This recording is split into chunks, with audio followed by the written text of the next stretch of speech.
The frost lay sharp on the ridges when Eleanor first rode as more than herself.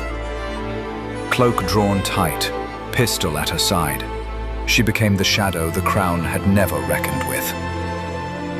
One carriage after another she caught them.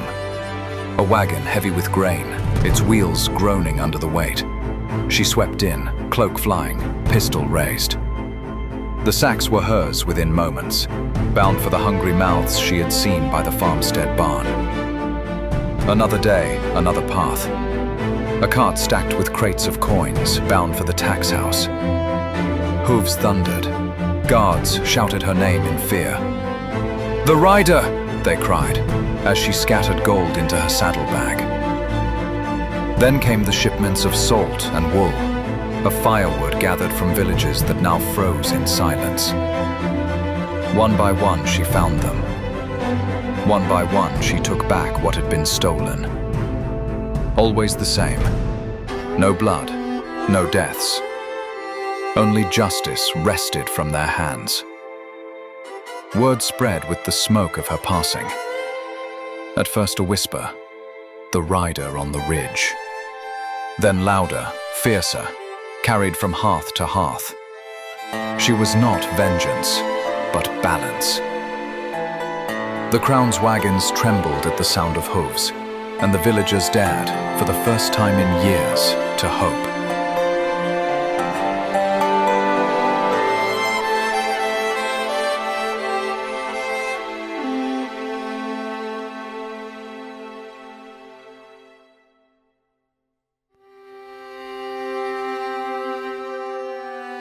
She returned home before the sun. Her breath steamed in the cold. The satchel was heavy against her side. The village still slept. No barking dogs, no lanterns lit, just the crunch of frost under her boots. She went through the back door, as always, silent, practiced, like she had done many times before. The cloak peeled off. The pistol slid into the hollow beneath the floor. But this time, someone was waiting.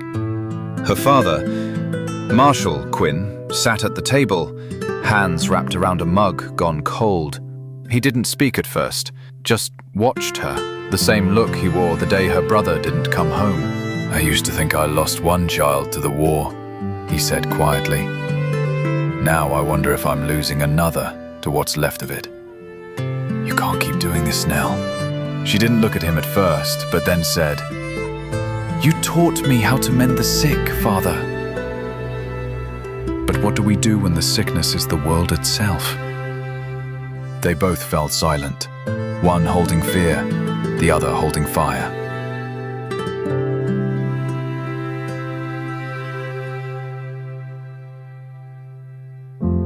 As her legend spread, the village carried her name. Children tied cloths across their faces and chased each other through the lanes, pretending to be the rider of the hills. Mothers hushed them, fear in their eyes. At the tavern, farmers argued in low tones. "Bread on my table last week was her doing," one said. "And soldiers sniffing at my door, hers as well." When Eleanor walked the lanes, hood drawn low, she felt every gaze. Some smiled, others turned away. That night, Marshall warned her by the hearth. "You are hope to some, Eleanor, but to others, you are a storm.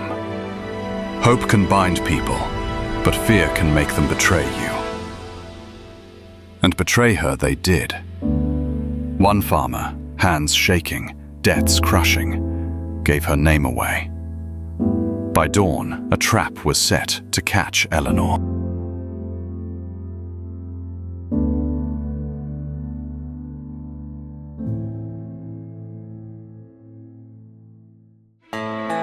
The request came at sunrise, a farmer's horse gone lame, trembling in its stall. Eleanor went as she always did, satchel of herbs slung at her side. The barn smelled of straw and dust, the lantern above swaying.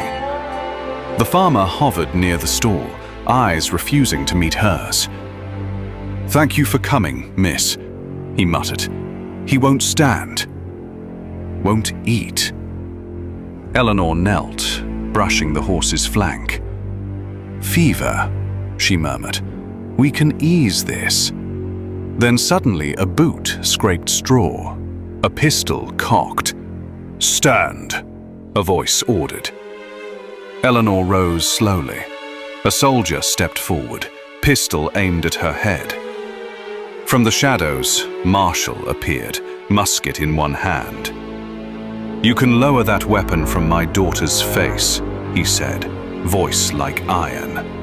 "I have no quarrel with you, Mr. Quinn. Only your daughter."